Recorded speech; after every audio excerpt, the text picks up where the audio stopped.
Good morning/afternoon, college football fans. How's everyone doing out there this morning/afternoon? Hopefully you are enjoying yourselves on this beautiful Saturday, wherever you are in the country or in the world.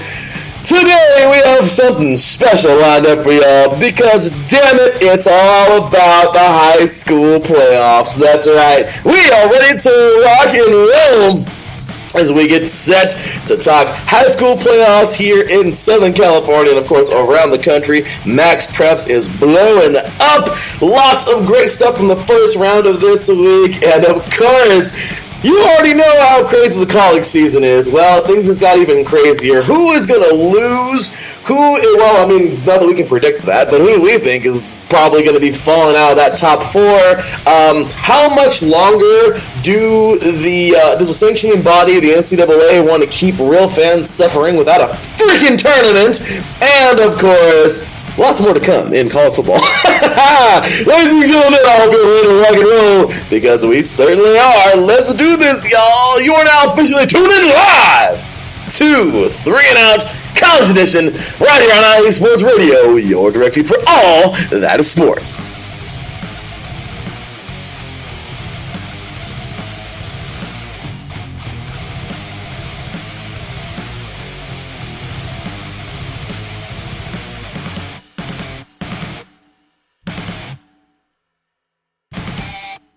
Welcome, football fans. Well, here we are on a beautiful Saturday morning here on the West Coast, early afternoon on the East Coast. As we told you last week, we're going to be here regular time, 10 a.m., or a little bit late, my apologies, 10 a.m. Pacific time, 1 p.m. Eastern, and here we are as promised.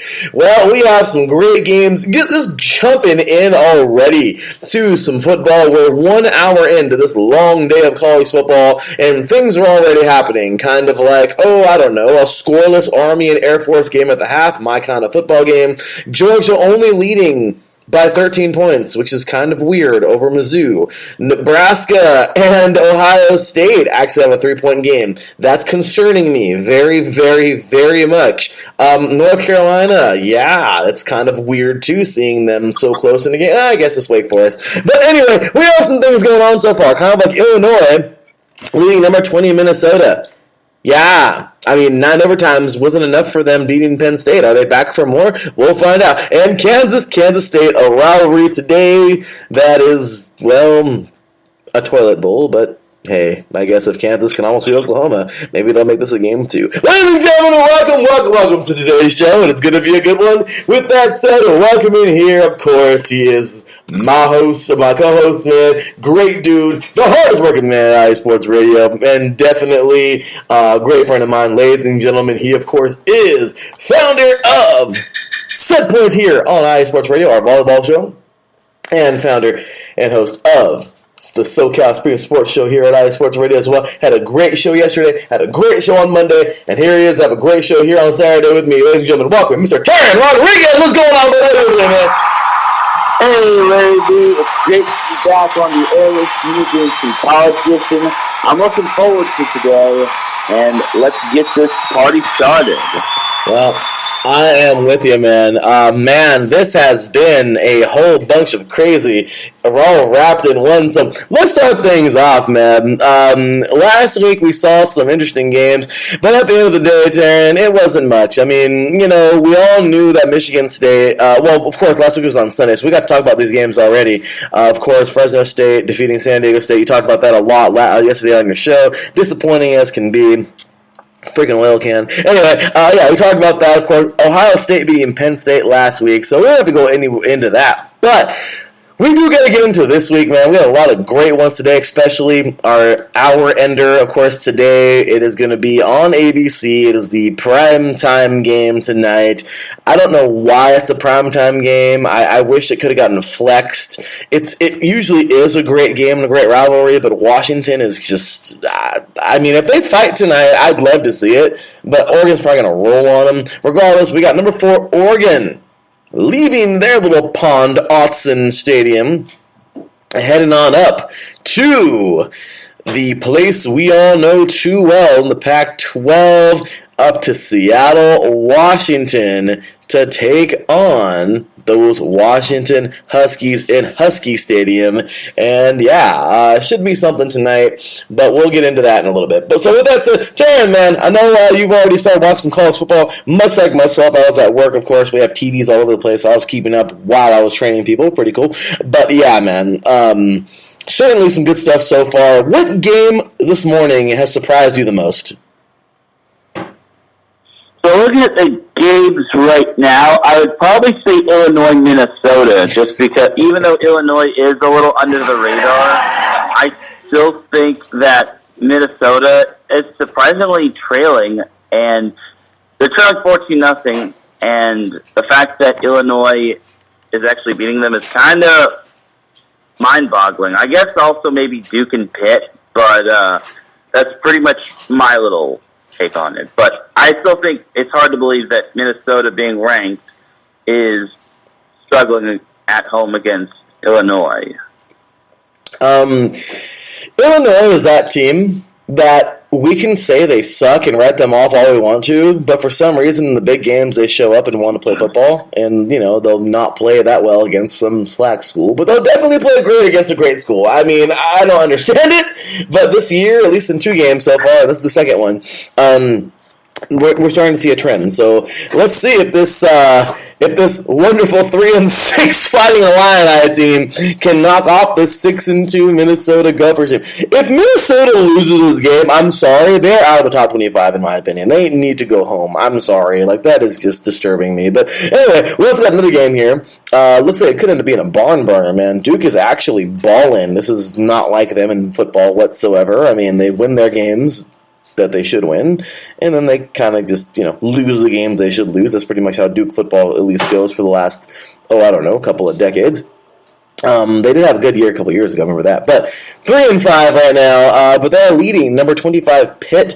Pitt is a freaking solid school, however, they're trailing right now by 4 points to Duke, 19-14 right now, currently in that second quarter. So good stuff there. So, Taryn, let's just go ahead and start things off. Now, of course, we're going to keep it going with lots of college stuff throughout the entire show. But, Taryn, come on, dude. We would be lying to ourselves if we didn't say we want to come out talking high school football. Dude, I mean, my goodness, I just texted you a little bit ago.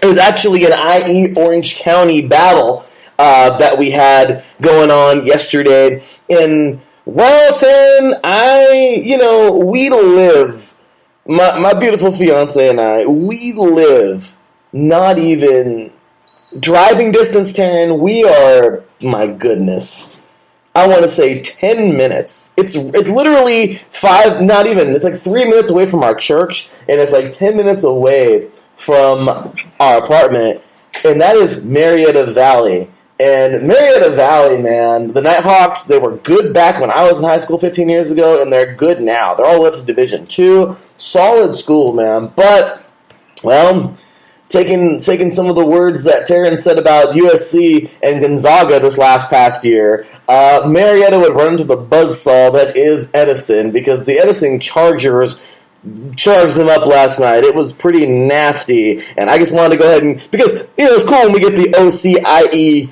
matchups, man. Of course, your neck of the woods versus my neck of the woods, and last night, your neck of the woods stomped all over mine, man. You had a pretty interesting bit of information about this game, too, right?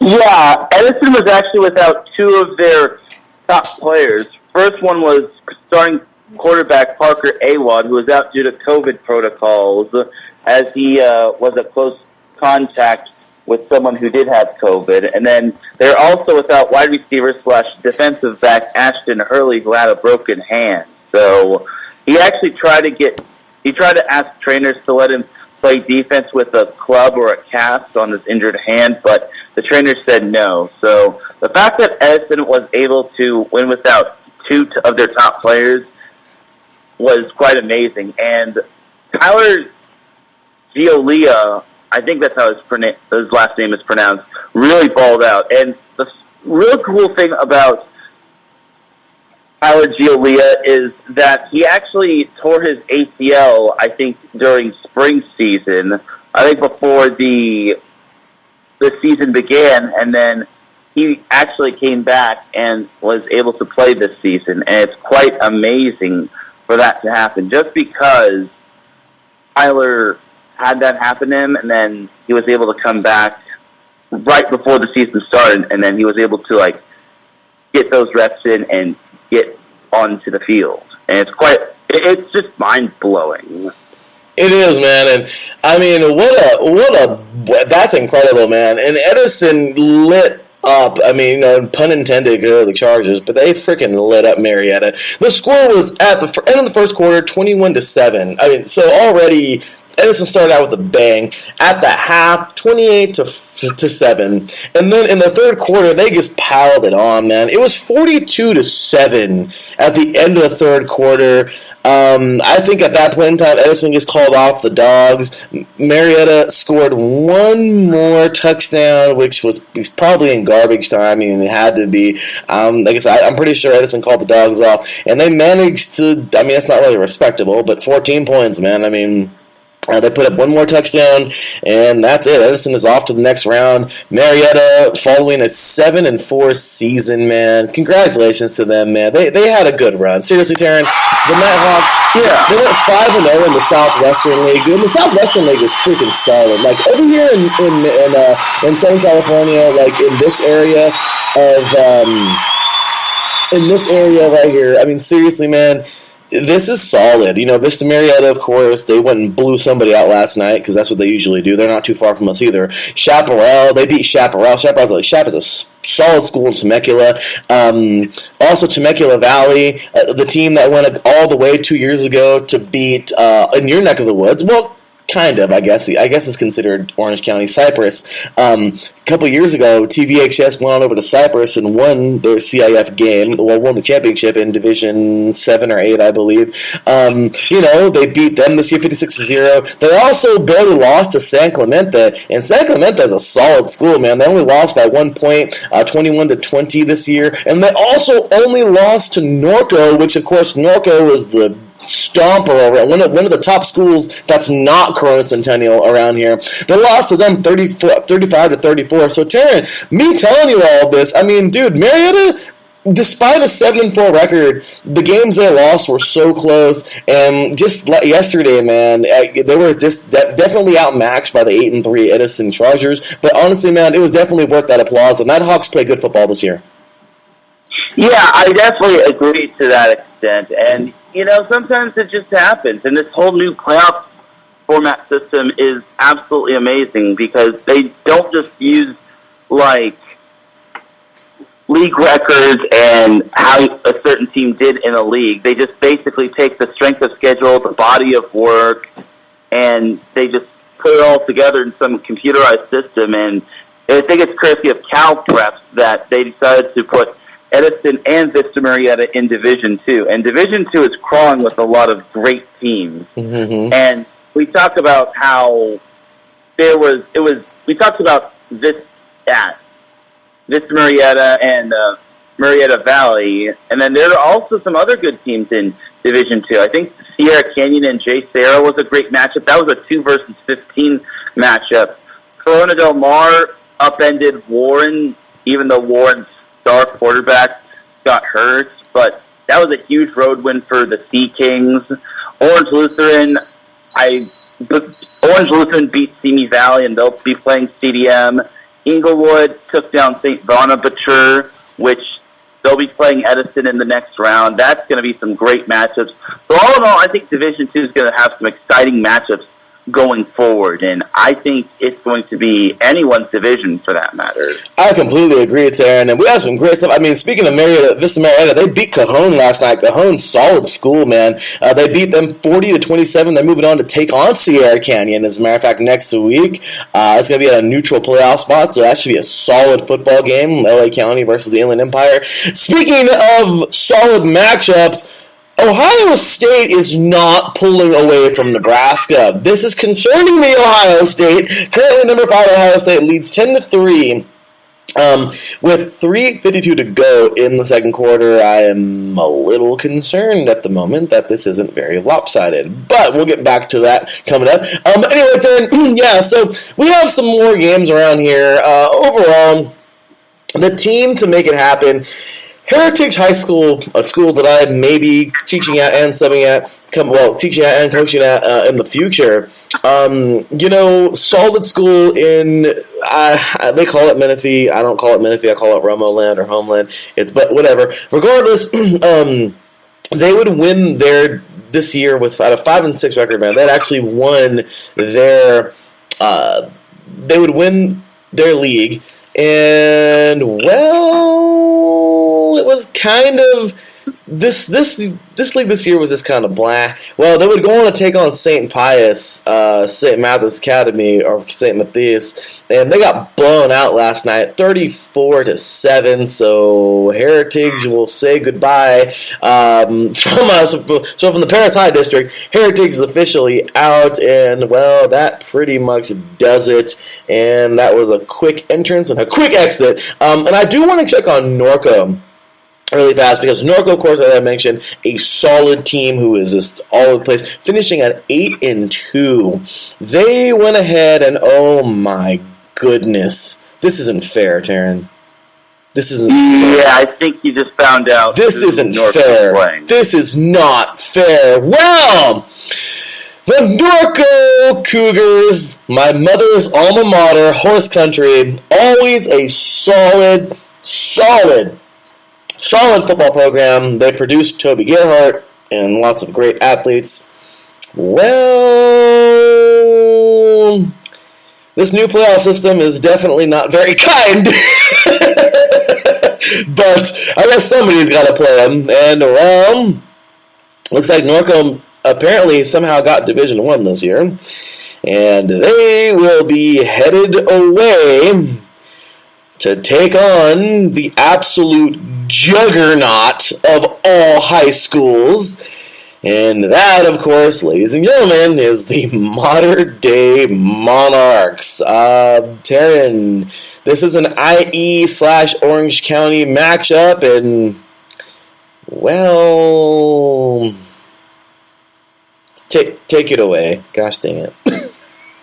Yeah, Norco did so good in this league and so good overall. It kind of did a little too good, and as a result, it became the final team to make the Division I cut.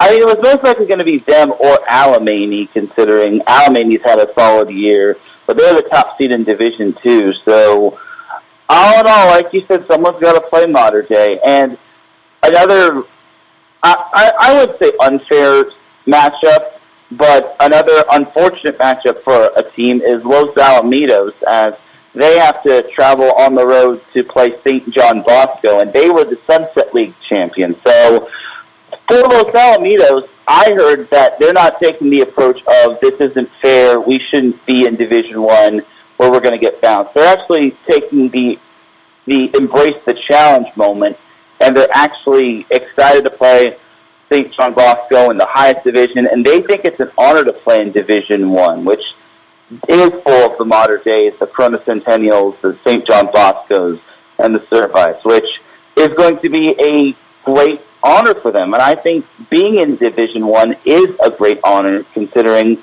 only 8 teams can go, and you're the best of the bunch when it comes to the Southern California schools. So I think it's a great honor that Norco is going to play modern day.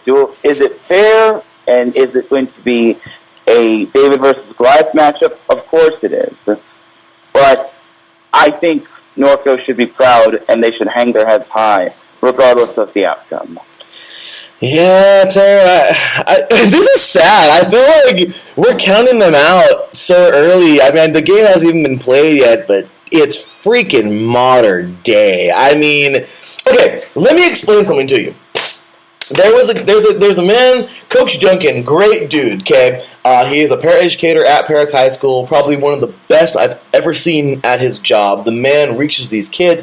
He is a great dude, and I can't have enough praise about the head coach of Rancho Verde High School to succeed Coach Duffy, okay? I know they didn't have the best year this year, but COVID, okay? That's all I got to say. COVID. Rancho is usually a pretty solid school. Okay. Honestly, man. Freaking he actually coached at Modern Day as an assistant, I believe, or D lineman coach. I'm not sure, or offensive line. However, Coach Duncan, when I found that out, I talked to him and I says, "So how was it coaching at Modern Day?" He says, "Have you ever been to Disneyland?"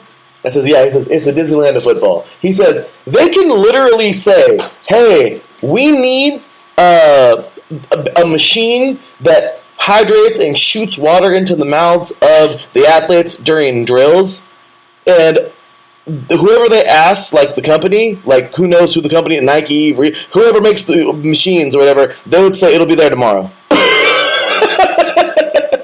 Like, that's what he said about Modern Day. Like, I mean, don't get me wrong, I know it's probably a little exaggerated, but what I'm saying is he was saying that school is just, I mean, come on, man. When you're that high up, when you're that strong, when you have that type of, I mean, they're a private school, of course they recruit and everything, but what I'm saying is they're just solid, man, and that's no diss. I'm not dissing them at all. What I'm saying is Modern Day is amazing, man.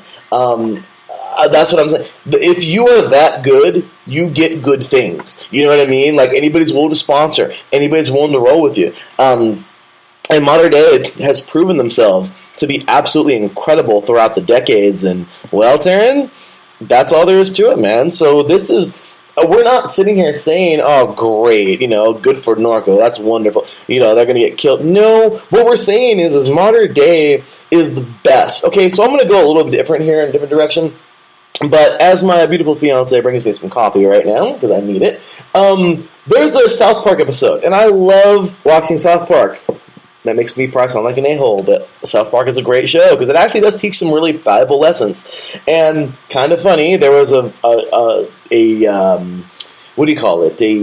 episode that mimics Starbucks. They called it Harbucks, okay? Not very creative by both Matt Stone and Trey Parker. But there was an episode where they're like saying, like they're overthrowing little businesses, and Starbucks is like this big monster and it comes and takes over everybody. But at the end of the show, it wasn't like, everybody was kind of like, there was this really that moment where when the kid speaks up at the end to be the voice of reason, if you will. And he said, I forgot if it was Stan or Kyle, but he was like, people got to understand that Starbucks or Harbucks started out just like this little company did here in South Park, this little tiny company, and it became this big juggernaut, and now it's like the best around the world. People enjoy it because it's actually great coffee, and that's why the name is so big, and that's why they're so good. It's not because they're trying to overthrow everybody. I mean, now they are, but it's not like they're trying to do it. They're just doing it because everyone loves Starbucks, because they're just a giant monster, and at the end of the day, it is industry taking over, but at the end of the day, they're just a solid freaking... They're solid, and everyone loves Starbucks. So, honestly, man, I gotta say that about like Modern Day. They're not trying to be like this, they're not like, oh, yeah, like, freaking high school runs through Modern Day, even though it really does. They're just a good, honest school that, gets a lot of great players, has an amazing coaching staff, and does amazing things, and, well, it's just so happens that they're the freaking best in the country, and they blow everybody out that they play because they have amazing athletes. So, I mean, Taryn, is that a good comparison, do you think? Yeah, I think it's a great comparison. And, again, I think it should be an honor for Norco to play them. And it's not every day you play the number one team in the nation. And I think for Norco, they should approach this with a nothing to lose and a lot to gain mentality, just because the most dangerous team in the playoffs is a team that has nothing to lose, and I think that could be Norco's mentality. And with a bye, I think they could probably benefit from it, maybe get a few players back, maybe game plan for Modern Day. For Modern Day, however, they haven't really played a full season, as a couple of their games got canceled due to COVID, hence them having an 8-0 record as opposed to a 10-0 record. Norco, on the other hand, played a full 10-game schedule, and for Modern Day, they are basically looking to get back on top of the pinnacle when it comes to high school football, not just in California, but in the nation. Agreed, Taryn. Great way to put it, man, and great way to second that, man. I completely agree. Corona Centennial, by the way, another top school. This year, of course, played Norco. They're in the same league. And, well, Centennial, it was actually a pretty good game. 48-24. Norco played well. But Corona Centennial will take on Mission Viejo, another IE Orange County matchup. Taryn, how about this game, man?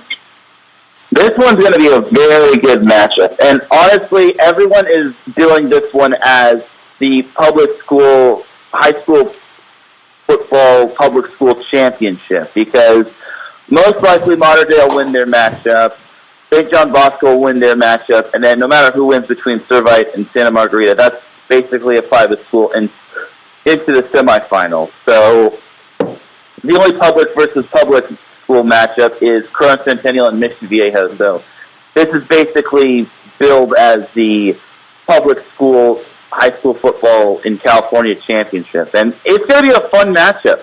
Mission Viejo is always good year in and year out. Yes, this wasn't one of their better years, but I think they can keep up with Corona Centennial. But that Centennial team is very good, and honestly, I wouldn't put it past them for them to just straight up bully and demolish Mission Viejo, just because Servite really stuck it to Mission Viejo earlier in the season. So I imagine Centennial will do the same thing, but it'll be a great matchup. I agree, man. So with that said, let's take a quick look here at some of these schools. Let's take a look at the top 10. So Chandler here out of Arizona, they have their playoff matchup all nice and set. They're taking on Hamilton. They'll be taking on. They just won. They defeated Highland 10-7. So hats off to them. And they'll be heading on to take on Hamilton. We know a thing or two about Hamilton with that crazy Bishop Gordon victory earlier this year that we just cannot stop talking about. Well, me, of course, I bring it up all the time. Katy, Texas. This solid football team, the Tigers, they just destroyed Morton Ranch, 66-15. Looks like they are headed to take on, I don't know who this is, Fort Bend Clements Rangers. All right, so I'll be taking them on coming up here. I don't think that's a playoff. I'm not sure how their playoff actually is structured in Texas. But next up, we have here Center Grove out of Greenwood, Indiana. So shout out to our boy Justin Lahr up in that neck of the woods. They are in the state tournament, of course. They have their playoffs going, and they just stomped all over Columbus North, 41-7. Looks like they got Lawrence North coming up next week on the road, so they're looking solid right now. Next up, Servite, of course, a team we know all too well here, Taryn. Servite football here. We talk about them actually a lot, frequently here on this show. But they will take on, as you mentioned, I believe earlier, Santa Margarita coming up in CIF.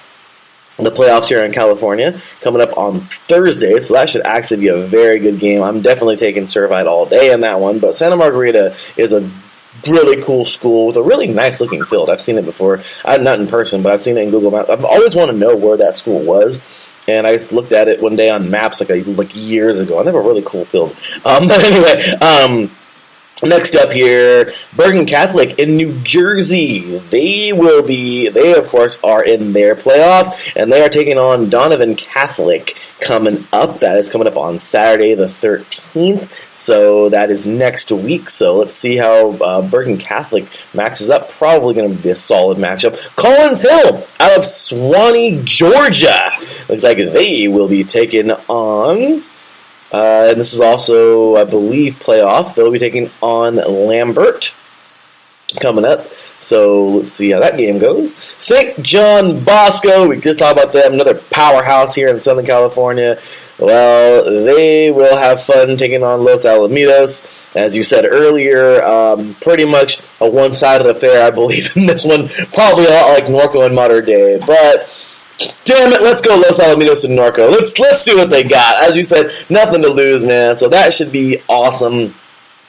Westlake Austin Austin, Texas. Once again, I have no idea how the Texas playoffs work. Regardless, their next game will be taken on. They just defeated Lake Travis 63-21. They'll be taking on Hutto, I believe. Hutto coming up next week. Hopefully, I didn't butcher that name, but if I did, my apologies. The IMG Academy. Well, looks like they will be facing off against. They just defeated Clarkson North 28-0, and they'll be taking on SFA, the St. Francis Academy, I believe. Yes, coming up on the 19th, and of course, as we mentioned, Modern Day, which is, we have already said that earlier, kind of a sad little matchup for Norca, as Norco, well, just happened to get in. They just destroyed J. Sarah last week, and 56-14, and Norco. I really wish that Norco would have gotten a better bid in this one, but it is what it is, man. So, they're the top 10 and their matchups for the next week. Once again, I don't know if I got everybody's playoffs correct, but that is that. Taryn, any closing statements before we go ahead and get into the rest of college football for today for high school? Well, yesterday was a great day when it came to CIF football in California, as there were a lot of great matchups, and then there were some matchups that kind of made us wonder why this team got a certain seed and if this team got another seed. Like, I think it was in Division 4 or so, Division 4 or Division 5, that La Habra was awarded the 16th seed. Yeah, Division 5. La Habra was the 16th seed despite winning their league, as they faced Tustin, which I don't even think, which placed second in its league, the Empire League. And then La Habra managed to beat Tustin 31-14. And I still don't understand how La Habra is a 16th seed, because La Habra plays a very tough schedule. They're always a great team, and their body of work just is underappreciated, just because they went 0-5 in non-league play. So, all in all, these playoffs are going to be very fun. I think it's up for grabs for any division. Maybe even Division 1, even though Modern Day is most likely going to win it. Denver Fox goes. Yeah, absolutely, man. So, good stuff there. And let's head on into the Triple CAA, shall we? We got some great football from this past week. Once again, we talked about that last week, so we don't got to really recap anything. We do have some good matchups coming up here today. Saddleback taking on Fullerton should be a good one. That's going to be at Yorba Linda High School. Should be a solid game for today. Also, Chafee and El Camino, that should be another solid football game. Diablo Valley and City College of San Francisco going head-to-head. Another solid game up north, actually. Golden West and San Diego Mesa. That should be a good game. San Diego Mesa has really come a long way since I used to play them like 15 years ago, or 14 years ago when I was in college. But, man, they've come a long way. Golden West, well, they've really come a long way. So that's actually probably going to be one of the best games of the day. Mount Sac, of course. Mount San Antonio taking on Palomar. A very solid football game there. Cerritos and Riverside. Now, I am excited for this one. My RCC Tigers. Whenever it was time to play Cerritos, Taryn, it was just a battle. My goodness. Long story short, on Halloween night in 2008, we had an amazing game versus Cerritos. Left everything on the field. Unfortunately, Taryn, we went into overtime, man, and it came down, and I hate to even bring it up because this guy was a great person. Unfortunately, man, the ball just didn't bounce our way, but it came down to overtime, man, dueling overtime battles. I don't know what overtime we were in. I don't know if it was first or second.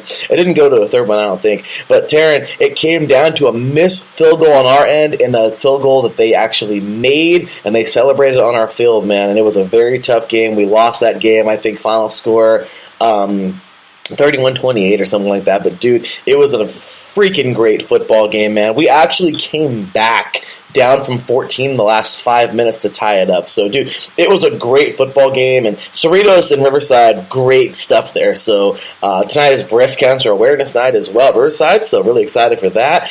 Southwestern, all right, Chula Vista heads on up to SVVC to take on those Wolverines at San Bernardino Valley. We got that going on, and then a couple more games here for y'all today. LA Harbor will head on over to Orange County to take on those Orange Coast Pirates. Terry, what you got for us in CCCAA? Well, you mentioned San Diego Mesa and Golden West. That is going to be a great matchup. I think the Olympians can keep up with the Rustlers, but this Rustlers team is just on another level. It's just unbelievable, man. Just unbelievable. And for the sake of my OCC Pirates, I really want them to get the win.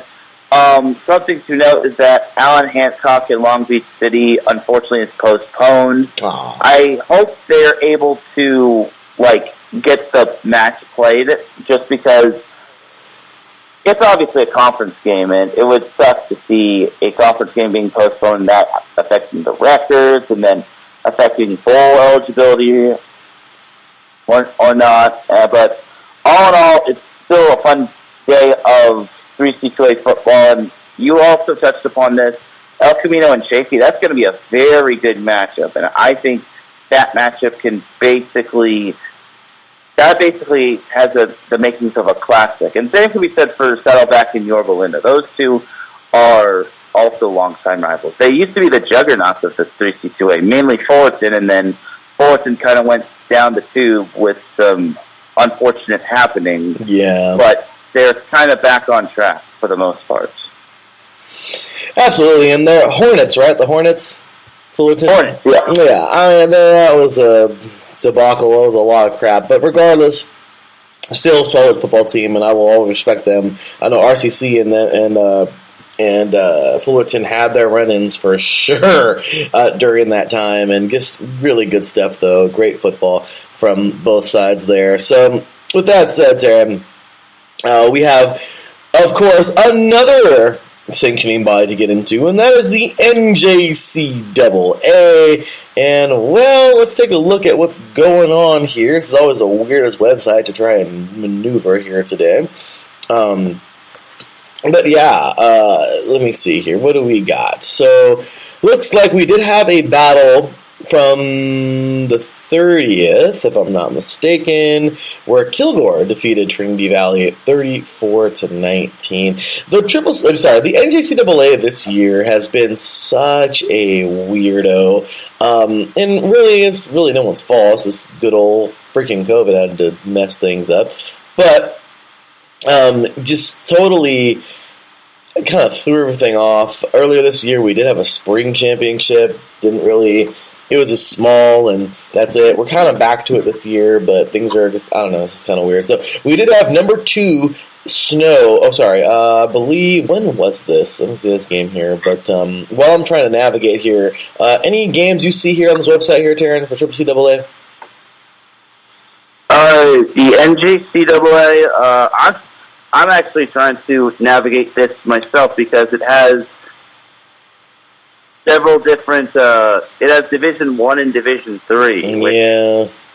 This is always a weirdo to try and navigate, which we are totally sorry about that, but it has been something. So as of right now, finally found the games. All right, so what do we got today? All right, so from yesterday, well, we didn't have a game yesterday, but today we definitely do have some games. So for today, as of right now, pretty solid team here. Iowa Western, one of the top schools in the NJCAA, leading Georgia Military 3-0 at the moment. We also have here Lackawanna and Snow. This will probably be the game of the day. Lackawanna being a runner-up a couple years ago. I believe Snow was the runner-up this past year or somewhere around there as well. So two top programs going head-to-head here. And I'm pretty positive that this will more likely be the game of the day, without a doubt. Taryn, what do you think, man? So I finally found the schedule, and yeah, it looks like some of these games are just starting. Monroe College is up 28-0 on Sacred Heart University, even though it says club, so maybe it's not like an actual team. So maybe that's just something to note. But that Iowa Western and Georgia Military one is looking like yours and mine kind of game, considering it's a defensive battle, and when it comes to those defensive battles, like, it's basically defense, which doesn't seem to get a whole lot of credit outside of the offensive line. Just doing their thing, making sure punts are flying and turnovers are being registered. So all in all, it looks like another great day of NJCAA football, and I think that Trinity Valley and New Mexico Military are having their Wool Bowl. So cool stuff. Should be good. We also have tomorrow some games played on Sunday, as a matter of fact. Fort Scott and Independence go head-to-head in the KJCCC playoffs. This is the quarterfinals. Also, Butler and Coffeyville, another very strong game that should be in the quarterfinals, as well as Dog City and Garden City. So all very good stuff going head-to-head this week. We'll give you the results of that next week.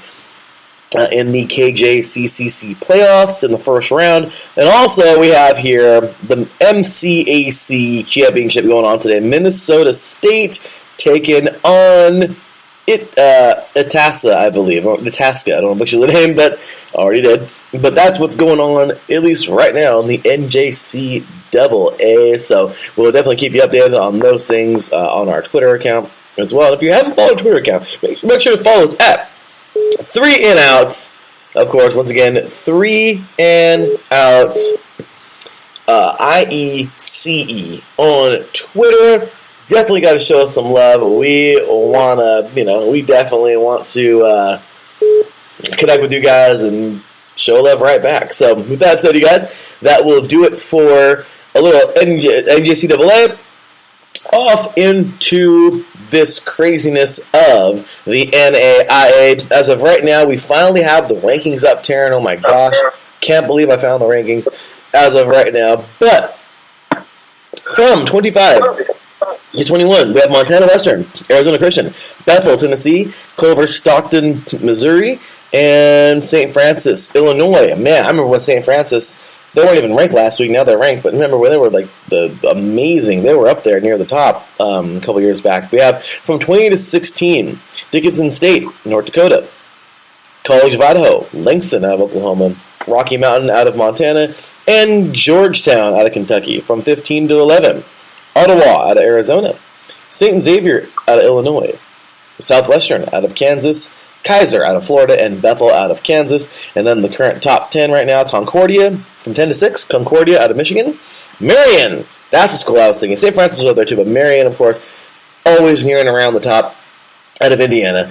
Reinhardt out of Georgia, Indiana out of course, Indiana Wesleyan, and Kansas Wesleyan. In the current top 5 right now, they have all stayed the same since last week. We have Baker out of Kansas, Grandview out of Iowa, Morningside out of Iowa as well, the defending champions, from 2 years ago, Northwestern out of Iowa, and the defending champions from last year, I think this is the spring, Lindsey Wilson out of Kentucky leading the charge right now.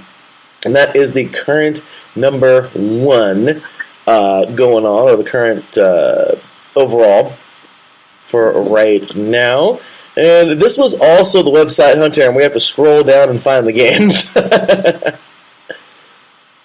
if I'm not mistaken, correct? I believe so, yeah. Well, yeah, this is a very fun. Just kidding. I use that in a very, very sarcastic term. Of course, to find anything on this website is kind of rough, but we'll get there. So, overall, you guys, solid football games here today in the NAIA.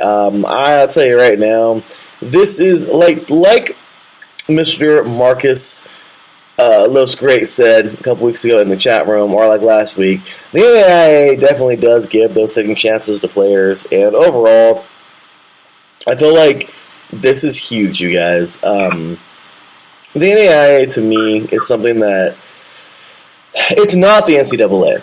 And you know what? There's great schools involved. And some schools do start out here and go to the NCAA. But overall, guys, the National Association of Intercollegiate Athletics, I really do feel, is very overlooked and doesn't get the props it deserves. I mean, would you agree with that, Taryn?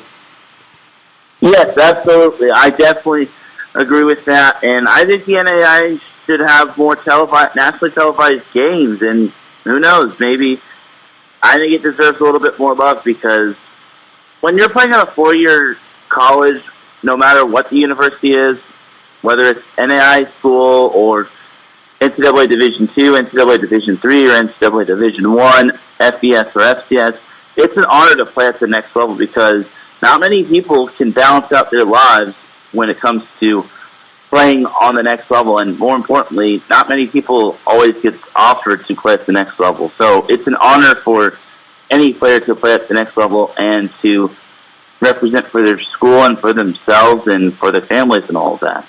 Completely agree. So, yeah, Taylor, were you able to navigate in this crazy website too? And once again, these websites are so hard to deal with sometimes, whereas it's kind of frustrating. But let's see here. I did find something, and yep, here we are. So, nope, I wasn't able. Taryn, how about you? Any luck?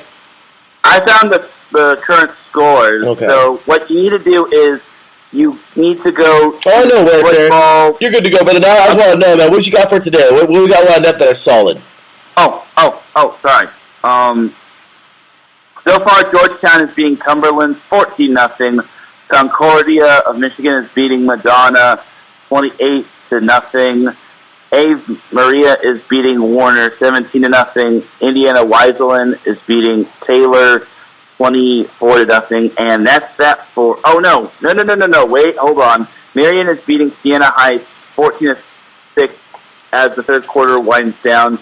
And in the third quarter, Lawrence Tech and St. Francis are tied 20-20. So, and then Grandview is leading Culver Stockton 6-0. Peru State is just stocking it to Graceland as they lead 30-0. And looks like Kansas Weiselin is up on Arkansas Baptist 49-6, starting the third quarter. So some of the matches that have already happened. Oh no, I'm looking too far back. I was looking at last week's matches. But that's going to do it for the current score update.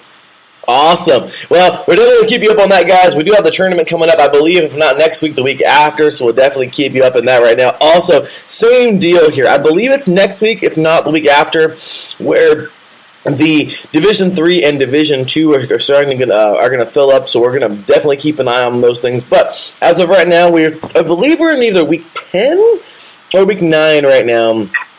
Because I know there is a week 11, and next week is where the playoffs start. So, final week of Division III, and right now around the Division III in the NCAA, tons of games going on right here at the moment. So let's go ahead and dive into some of these top games that we got going down, man. Because, yeah, dude, Division III is just heating up, man. We have some great. So I'm really looking forward to the Stag Bowl, man, this year. I want to see who's who, you know? I mean, can we see another great run from, of course, one of the juggernauts of Division III, the Great Mount Union? Will Mary Hardin Baylor do it again? Will they meet up again at some point? Of course, can North Central be the team, again this year? So lots of great things to take a look at. But as of right this moment, I just want to take a look at the tippy top schools at least here, because I know we're kind of short on time. But Mary Hardin Baylor is currently leading Howard Payne 21-14. I'm a little surprised at that right now. I don't even know if Howard Payne is actually ranked, and that's at the start of the second quarter, so that should be pretty crazy. Muskingum will be taking on Mount Union later on today, so we'll see how that goes. Salisbury taking on TCNG today. Also, another top school is, where is it at? Hardin-Simmons will be taking on Austin. Another solid matchup. St. John's and Carleton. Carleton. I want to make sure I got them correct. So really, just some of these schools getting their final tune-ups in Tim, the reason why I'm bringing up these games anyway, SIAC matchup here today. Cool. Should be going to Redlands and Whittier, and they're a good, solid game. Of course, I don't think they're anywhere near the top, but should be a good game in the SIAC. But Tim, the reason why I even bring these games up in Week 11, what are you doing personally as a head coach? Division III is kind of crazy. You have solid players that could, they're eligible to make an NFL run. Regardless, Aaron, it's not as likely as the big Division I single-A schools. At this point in time, this is the final week of the regular season. Are you playing as one of these top schools, or even a team? Because, for instance, if you're not going to the playoffs, you're going all out. But knowing that you are possibly going to make the playoffs next year, this season, that is. I mean, I know it's like the NFL, of course. You're going to, put out your best and do your best to make that postseason. But honestly, and I'm just going to be real, Darren, do you play any starters if you're like one of the top 10 schools that you know are for sure going to make it? Do you put anybody out there that is going to be helping you out within the coming weeks? That's a very good question, and honestly, I would say give them at least a few reps. I think one thing that I learned one time from a certain coach who actually used to run up the scores quite a bit was that he used to play his players and then rest his players, and then they weren't fully prepared for the playoffs in Texas. It was a certain Texas playoffs, and then eventually they would lose in the semifinals and whatnot. So I think you give them some reps, but you don't give them all the full reps to the point where they could possibly injure themselves. There has to be a certain point where you have to call off the starters and then just put in the second string or third string. So I think you do play some of the starters and then get them off the field whenever they can once you build a comfortable lead, and then just go with your second unit. So, yes, play the starters, but don't play them for too long. Yeah, I'm with you there, Taryn. I think this should be like a preseason game in the NFL. You get a series or two, and that's it. Because, Taryn, to me, this isn't like the NFL or even the big Division I programs. Taryn, this is Division III. And what that means is if you have a healthy team going into the playoffs, there's a big chance that if you were solid all year long, you've built this team solid enough to withstand it and to get at least past the first two rounds, Taryn, you could have a real shot at a Stag Bowl championship. I mean, that's no diss to Mount Union, and that's no diss at all to any of those schools, Mary Hardin, Baylor, North Central, any of those teams.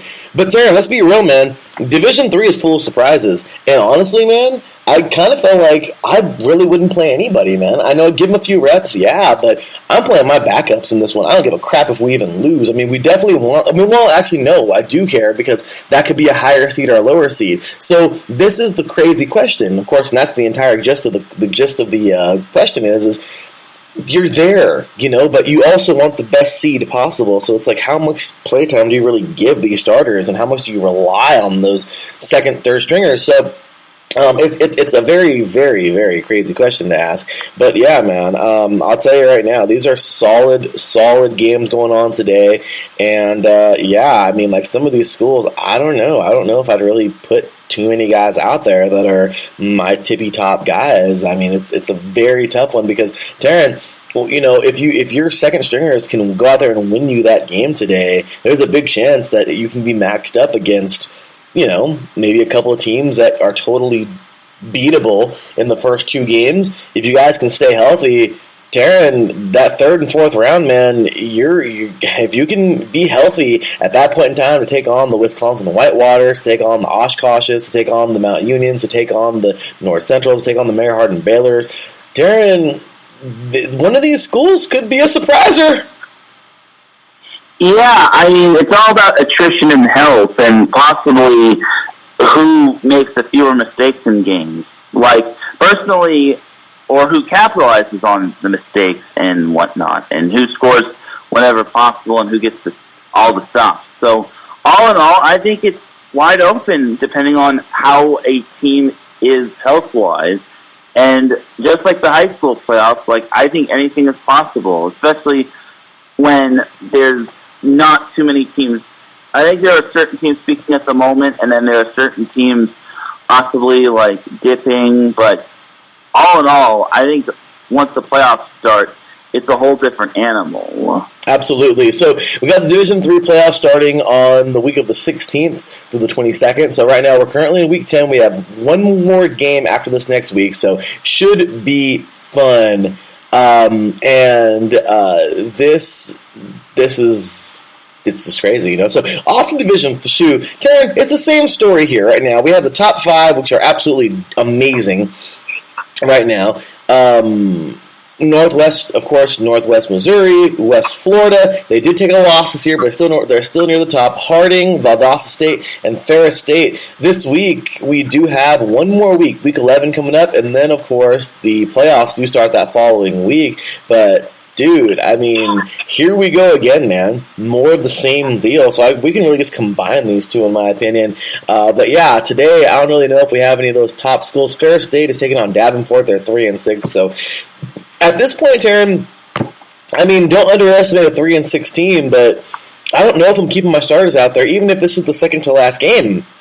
I might be pulling them. I just might. I mean, we can get a solid run. I mean, dude, we can rest those guys so we can make a solid run into the playoffs. So let's take a quick look here and see who's doing what around right now, because I know some games have started. Of course, yeah, there are a lot of games who have started right now, but so that's just one of them. Let's see, Valdosta State is taking on in Greenville. I don't know if that's Northern or North Greenville, but they're 4-5 on the season. So, you know, I'm not trying to belittle these teams and be like, oh well, they suck. So, you know, but I'm just saying, how much do you really put out there on that field?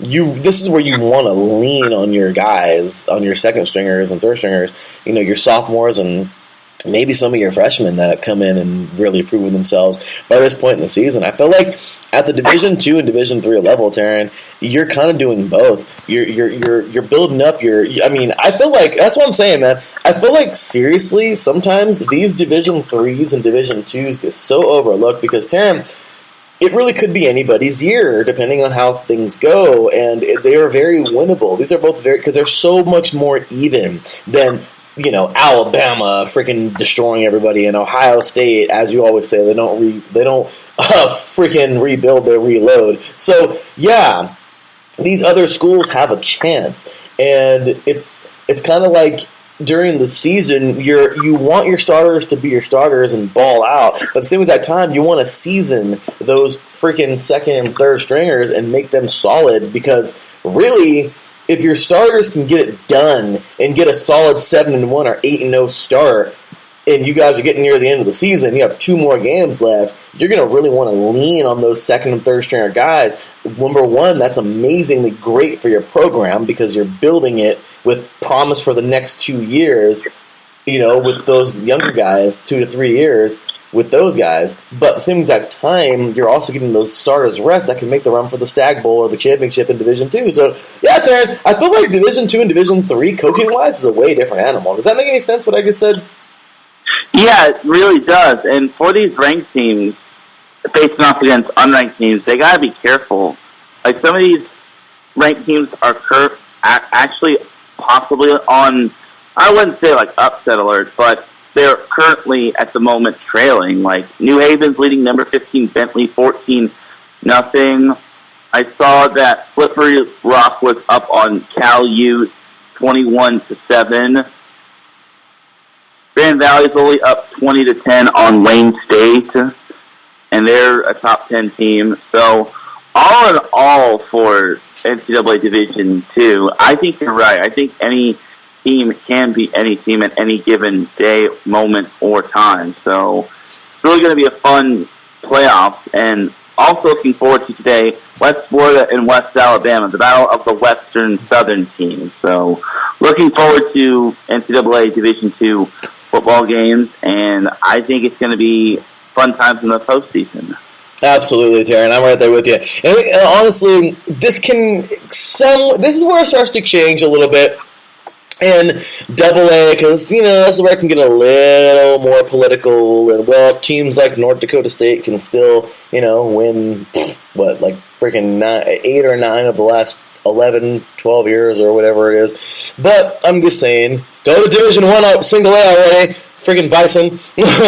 But honestly, Taryn, yeah, dude, I really do think that it's not the same when it comes to these higher ones. Double A can be yes or no, but even then, you want to if you can make a deep run. But this is where it gets a little bit different. I feel like this is where it becomes, of course, D1, where you just keep playing your best players out there, and your second stringers don't really get too much love. Because, that you need your starters out there pretty much at all times. So right now, those Division 1 standings, Double A standings, taking a look at those things, man, I feel like right now we kind of already know, courtesy of NCAA.com, we kind of already know who our monsters are. The current top 5, Eastern Washington, of course, them in their red turf, they're solid. Montana State is probably the biggest surprise that I have seen all year long. Usually where you've seen Montana, which is currently number 11, Montana is the school that's pretty solid in the FCS. But Montana State, man, the Bobcats, currently number 3. James Madison, number 4. James Madison, currently number 3. North Dakota State, wouldn't you know it, right near the top, number 2. And Sam Houston, the defending champions from the spring, the Bearcats, are freaking right there at it, man. And I'm loving that current top 5 right now. And let's take a look at it. We do got some great games underway here at the moment. Some great Ivy League games going on as well. But looking at those top schools, right now, probably one of the scariest things I'm looking at is, I'm sorry, I thought that was North Dakota State. Well, the Fighting Hawks are taking on Youngstown, and Youngstown right now is leading 14-7. Sorry, I don't know why. I saw North Dakota and I got a little crazy. Sorry, but yeah, some of these teams you kind of have to go, I think, balls out no matter what, and that's just how it goes.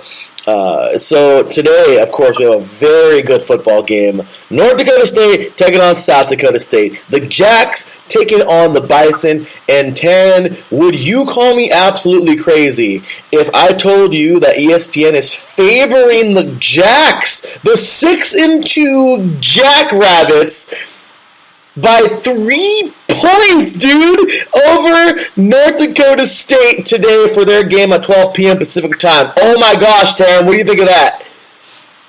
I think it's going to be a great matchup right there. It's always fun when those two schools face off against one another, and I think it's going to be a fight to the finish. I would not be surprised if it went overtime. I think that it's going to be good as advertised, and I really look forward to it. And North Dakota State may have their work cut out for them just because it's a rivalry game and it's the Battle of the Dakotas, and you never know what can happen. And you look at the quarterback comparison, you look at Chris Oladokin, as I probably butchered his name.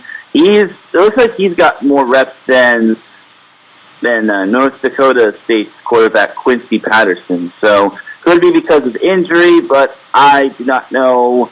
I feel that South Dakota State could possibly pull the upset, but it still remains to be seen, and we'll have to see where the chips fall. Yeah, this is going to be a solid football game. Man, we have to spotlight that one today here on the network, man, because that is a good football game. Of course, when these two teams get together, it's no mercy. They meet in the regular season, and Taryn, we would be kidding ourselves if we wouldn't say that it's a big chance that they can meet up as per usual at some point in the playoffs, right? Yep. So this could be a fun matchup today. Definitely probably a preview of what we're going to get in the playoffs between these two teams when they meet again. But wow, I'm just in awe right now. They're actually favored. ESPN is favoring them right now. So that is awesome. The two state schools. Of course, earlier this year in week number 6, we had North Dakota taking on South Dakota. Of course, the University of South Dakota and University of North Dakota. South Dakota won it at home 20-10. 13. So, yeah, the Coyotes, I believe, who they are, South Dakota, defeated the Fighting Hawks of UND, of course. And, well, North Dakota State is heading down south to take on South Dakota State, also in South Dakota. So, I don't know, Taryn, it happened for South Dakota, the state of South Dakota, already in Week 6. Do you personally think that lightning strikes twice for South Dakota this season? Too tough to tell, but it could happen. I would not be surprised if it happened, honestly. I'm taking the Jacks, dude. I'm sorry. I'm riding the hype right now. I'm sorry. I'm taking the Jacks. What about you, Dylan? Come on. What do you think? Yeah, I'm going to take them as well. I get the strange feeling that they're probably going to take it. It's going to be a good one. Yes, and of course, Montana, the Battle of the Montanas. That's going to be a fun one as well. Montana earlier this year, of course, we all know, knocked off who was at the time number 20 Washington. Of course, they've completely fallen apart and shown what they really are. I'm sorry. But dude, Montana State this year has played great football. They didn't not knock off a top school in the FBS, but dude, they have been making it happen. They haven't even taken, if I'm not mistaken, look at the schedule, they haven't beaten anybody. They actually nearly beat Wyoming, which Wyoming, they're solid. I mean, they're not a top FBS school, but they barely lost to Wyoming by 3 points, 19-16 in the first game of the year. Of course, a tune-up game. But dude, after that, they have rolled, man. They've been undefeated since that game. And they're going to be playing today. They're taking on Eastern Washington on that red turf. And then, of course, in a couple of weeks, we got Montana versus Montana State. This is the Battle of the Montanas, man. I mean, I'm looking forward to seeing both these teams make a deep run in the playoffs this year. But dude, you can't slide it. Montana this year knocking off Washington. I didn't think they'd lose any games, but they actually would lose to Sacramento State earlier this year at home. And they did lose to Eastern Washington. Also before that, 34-28, and then 2 weeks after that, if I'm not mistaken, or somewhere around that time, they would lose to Sacramento State 28-21 at home. So overall, right now, man, both these Montana schools are looking pretty good, and I think it's smart to keep an eye on both of them. Yeah, I totally agree with you. And Montana is just getting started against Northern Colorado. That should be a win, and I would like to see Montana State and Montana just doing battle and having a hard-fought battle. And looking at Montana State, they've played some rather interesting games. Most of their games have been close, and their only loss was to that Wyoming team, which you can't fault them for only losing to Wyoming, because that is the FBS versus the FCS. So all in all, it's going to be fun. And then in terms of FCS versus FBS, we've got Idaho State taking on BYU. Sorry. And then I think one of our former 3-and-out College Edition guests is playing for Idaho State. I'm not entirely certain. I'm kind of blanking on his name, but all in all, it's good to see the FCS and FBS facing one another still. Agreed, Taryn. Agreed. So, with that said, we're moving on in. Of course, playoffs start in 2 weeks there as well, so always looking forward to some playoff magic as we approach the final month of college football. We have here the regular season coming to an end in the smaller divisions, and of course in junior college. We also have high school playoffs just heating up, and that should be fun. And then, of course, we got the tournaments getting ready to start in mid-November. And then we have bowl season, which we love going bowling, coming up in December. And the national championship, of course, for Division I, AA, and Single A coming up in January, with Division III and II ending late in the year in December-ish.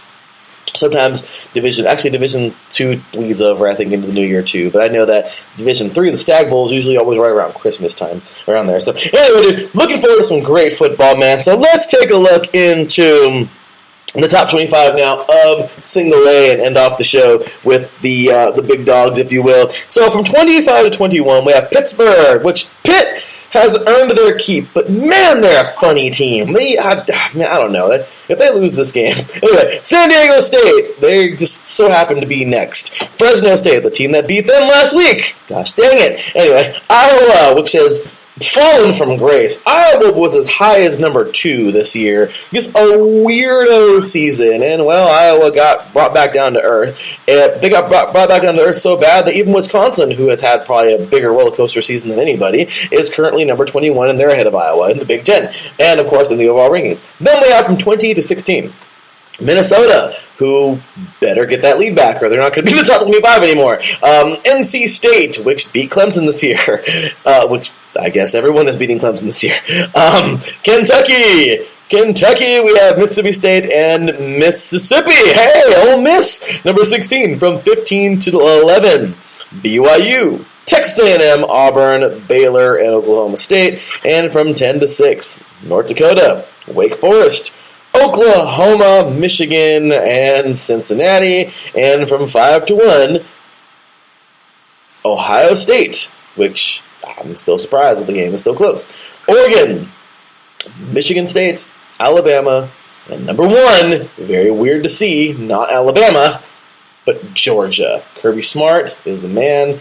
I like him a lot, man. I'm a Kirby Smart fan. So, with that said, Taryn, top 25 going on right now. We have some great football games. Right now, let's go ahead and just go around the horn. We still have a very good game in this, what do we call these? These service academies. We have a good head-to-head going on here right now as the Army takes on the Air Force, and Army is still leading. Well, no, I don't know if they were leading last time, but we're getting close here to the end of the fourth quarter. Army leads Air Force 14-11. Thank you to everybody, of course, in the service. We appreciate you all. Thank you for what you do. Number 1, Georgia is now officially rolling on Mizzou, 33-3. That's no longer a game. Number 5, Ohio State is leading Nebraska 20-10. That's more like it, even though they should be leading by more. Anyway, Nebraska came to fight. Maybe if they were wearing those jerseys, man, with the overalls, they would probably be doing better, Taryn. Anyway, we have number 9, Wake Forest. Can they make that real for one game? I mean, come on. Anyway, number 9, Wake Forest is leading North Carolina 31-24. And there's nothing really worthwhile talking about except for, I don't know, maybe Illinois still leading Minnesota. Number 20, Minnesota 14-0 and getting close to the end of the third quarter. Taryn, if Minnesota loses this freaking game,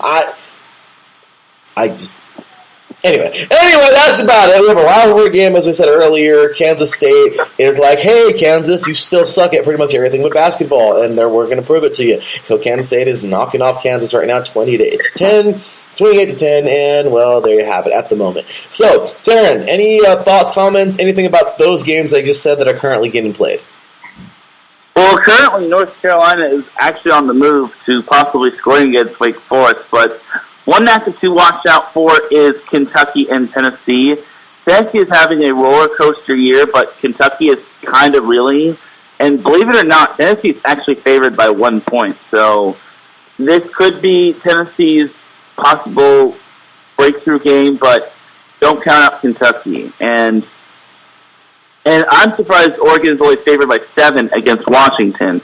If Oregon somehow loses to Washington, we have to throw our heads back in reverse and laugh. So we just have to, man. Absolutely. So, I think it's going to be a real great day in college football, and I look forward to Auburn, Texas A&M. Like that's probably the matchup of the day right there. And despite certain speculations, Cal and Arizona will be playing, even though there was a positive COVID test and whatnot.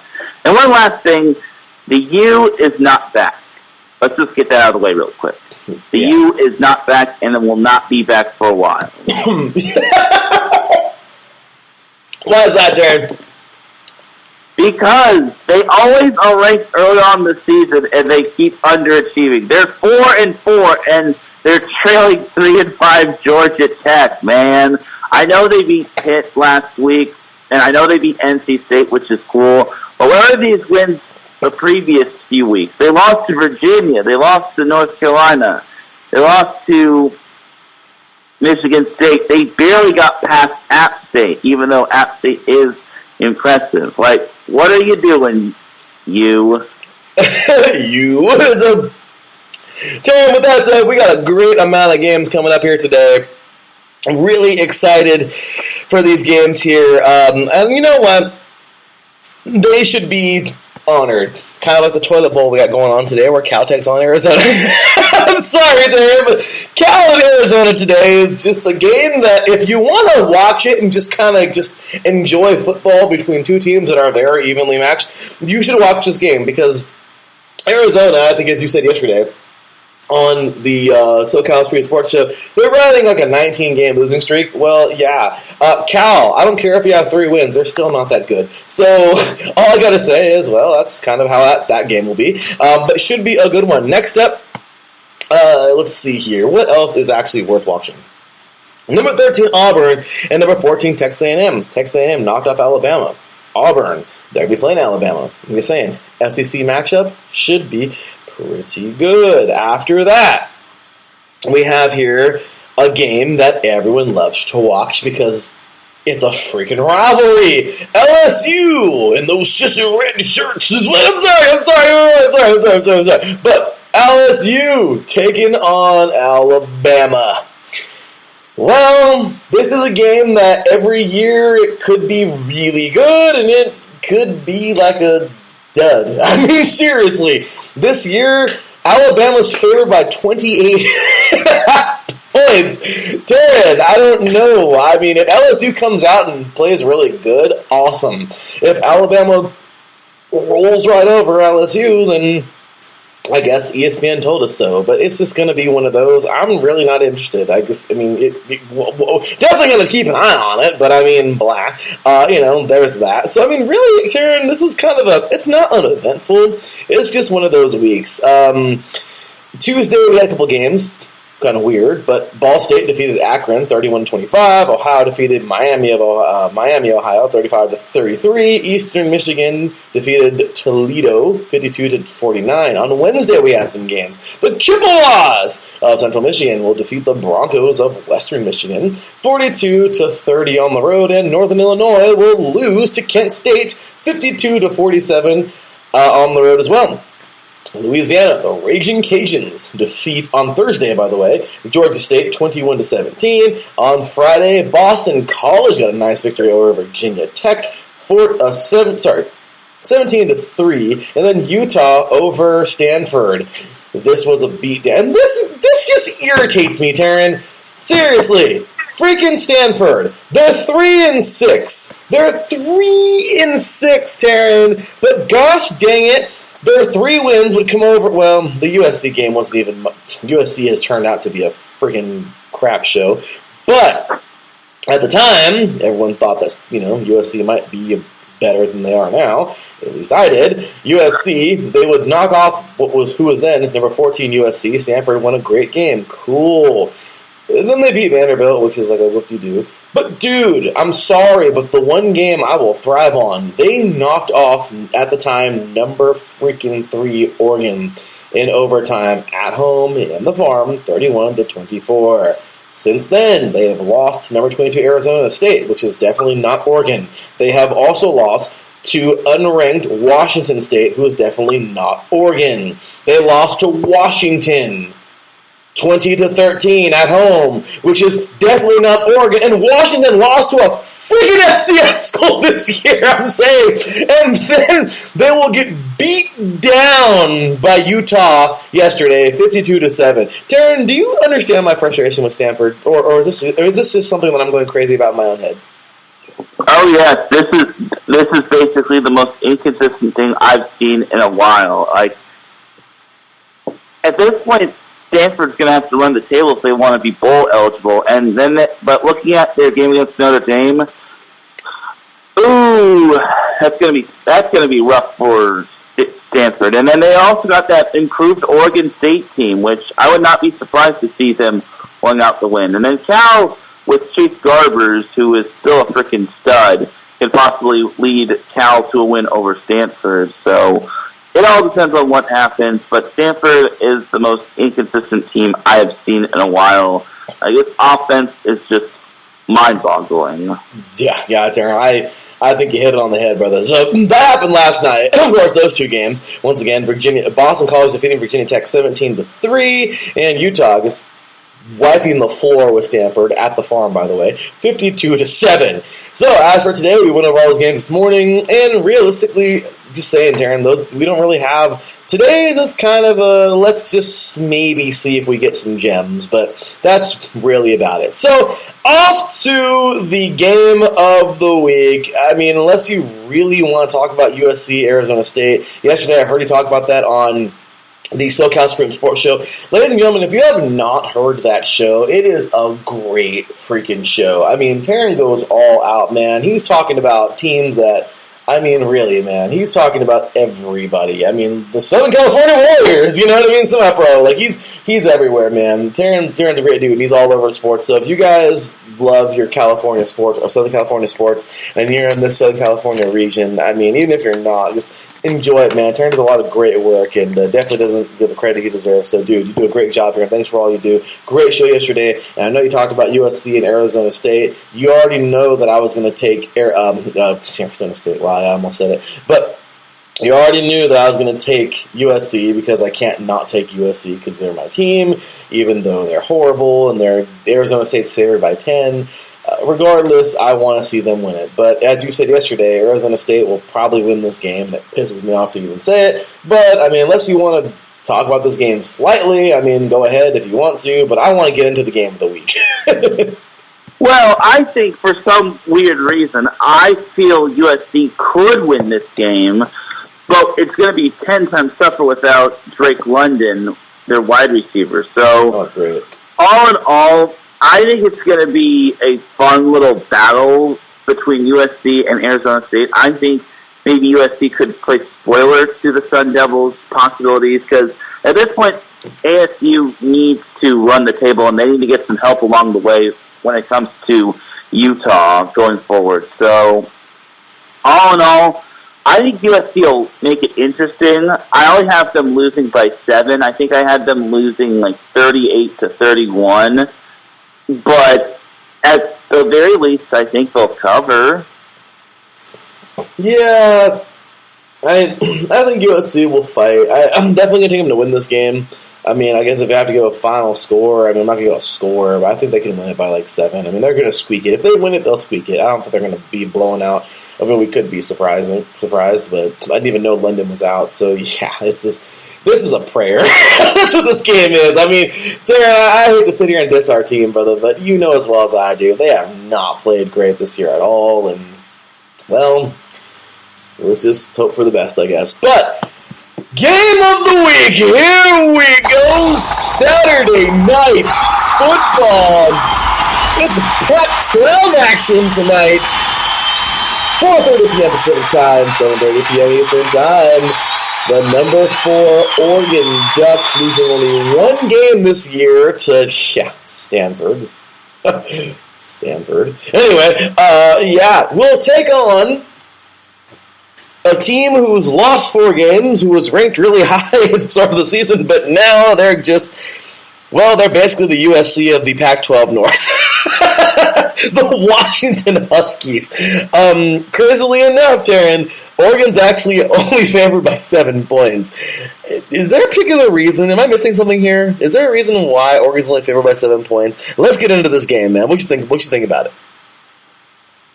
So I think Washington can battle them quite well, but I think Oregon will come out on top, and I don't even think Washington will cover, just because I think Oregon is good, really good, and they know full well if they want to be in that Pac-12 championship game, they cannot afford to lose to opponents such as that. So, all in all for Oregon, they're putting it in must-win mode, even though they're in a very good spot going forward. So, I got Oregon winning by a bit. Yeah, same here, Taryn. I don't know if that whole 7-point thing is going to happen. I'm sorry, but I can't really...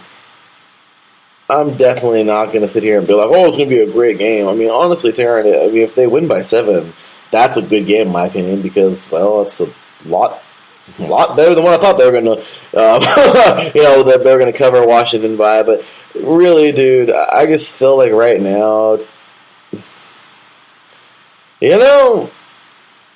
Oregon, it is what it is. They get a pass for the Stanford game. They had a blip. It happens. Stanford was on it that day. Cool. But Washington has fallen from freaking grace. And honestly, man, Washington is that team that even if they start doing really, really well, if they beat Oregon tonight, good for them. That's cool. That just goes to show you that Oregon is maybe not as strong as we thought they were. Maybe they just had another off game, but I mean, you had your off game already versus Stanford. You have more than one off game a season, of course. But Oregon's just too good, in my opinion. They're too good of a program to drop 2 games like that this year. So I feel like they're good. They've righted the ship, and they're probably going to win this game. If not by 7, by 14, or probably way more than that. But at the end of the day, dude, Washington needs to figure some things out. A lot like USC. They start off the season. I mean, there's a big possibility, and I don't even know if we talked about. Of course, we had our previews and everything at the start of the season, and I can't even remember at this point. But dude, if there probably is a scenario in there somewhere that I may have even said Washington USC could be the Pac-12 championship, which is kind of funny because they both fell off. But realistically, man, Washington. Is it fair for me to call them the USC of the North? I mean, would you agree with that? Perhaps, yeah. I mean, they kind of fell from grace. Yeah, man. This has been a disappointing year for both of these teams, but it doesn't mean there's always next season. So it doesn't mean that they can't bounce back and everything. But when it comes down to it, dude, it's just one of those things where, well, you kind of just got to hope for the best for both teams moving forward. Bowl eligibility is what? How many games, Taryn, is bowl eligibility? 6, I want to. 6 at the very least. So, yeah. You kind of need to get it in gear, both these teams. And we're getting down to the nitty-gritty. We are almost out of here when it comes to the regular season. So, week 13, week 14, yeah. So, we're currently in week number, where are we at, Taryn? Week 10, right? Yeah. Yeah, week 10. So, we have, including today, 4 more games. Yeah, that's all you get. So, both Washington and USC can make the, we like Cheetos Bowl or something, they can, but at the end of the day, I think at this point in time, is it safe to say that just becoming bowl eligible, from being 2 high-ranked teams in the Pac-12, USC and Washington, would you seriously say at this point in time, if both these teams just become bowl eligible, with the crappy season they both have had, is it safe to say that bowl eligibility is just, that's a victory for them with the crap they've had to deal with this year? Or is bowl eligibility a victory, or are they just such a disappointment to where there's no overriding it? There's no overriding, even if they make a bowl game. What do you really got to say about that? I mean, it would be a success. The fact that, nothing would suck to see the seniors go out without a bowl game. So I think it would be a success, but overall, it wouldn't be a big something to ride home about and to be overly proud of. Obviously, I think that for the seniors, you obviously they got to play their final games as best as they can with the players that aren't going to be returned for next year. And honestly, I think it's going to be a fun little last few games. And I really want to see both teams finish strong because both teams have a lot of pride on the line. And I would like to see both programs just at least get bowl eligible. It's moral victory. I know there's no such thing as moral victories, but obviously you got to find some silver linings in your season. Agreed, dude. I completely agree. I think that's what I'm talking about. Like, yeah, man, I definitely agree that that's a victory, even if he's being bowl eligible. Dude, I don't really care at this point. If you make the Sparklets Water Bowl this year, I mean, like, it doesn't matter, dude. I mean, just get the bowl, just be bowl eligible. I mean, my goodness, it's just you're right. The last hoorah for the seniors.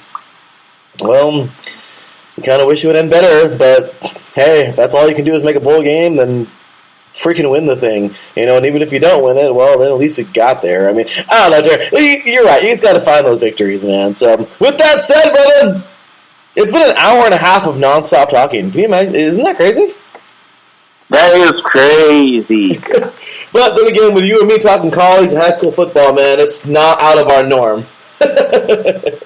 Yep. So, with that said, y'all, I think y'all know what time it is, y'all. It's time to cue the music, because we're out of here, y'all. Alrighty. Mr. 10. Brother, it has been an honor, as always, having a great show with you, man. Where can they find you? You can find me on Twitter at TarynRodriguez1. You can also follow me on the SoCal Supreme Sports Show and Set Point Twitter account at set_point.ie, and then at SoCal Show IESR. That's where you can find my content, but my main content is on at TarynRodriguez1. Definitely do give me a follow. And yeah. Great dude, man. With that said, you can follow me at Larry B at the THE_LB53. You can follow, of course, this show at 3 and Out, all spelled out IECE. Big shout out to our sponsors, the Southern California Warriors, going head-to-head today with the Riverside Disciples in the playoffs. Best of luck. And, of course, we have here other sponsors, Mr. Kit Freeman and Background Check International. If you have a background check for your business, nothing illegal, y'all. No, not for illegal use. No illegal activity. Check out Kit Freeman, man. BCINT.com. Of course, check him out there. Get your order in if you like background check. And, of course, follow Southern California Warriors follow Southern California Warriors at SoCal Warriors on Twitter, at Southern California _Warriors on Instagram, and at Southern California Warriors on Facebook. And of course, you can give us a like on Facebook at IA Sports Radio. We certainly like that. A follow at IA Sports Radio on Instagram and on Twitter. And well, that is going to be it for sorry, my gosh, I'm all over the place. Tongue tied today. For Taryn Rodriguez, for me, your boy Larry B. That's going to do it. We will see you next Saturday. Until then, take care. And as always, God bless.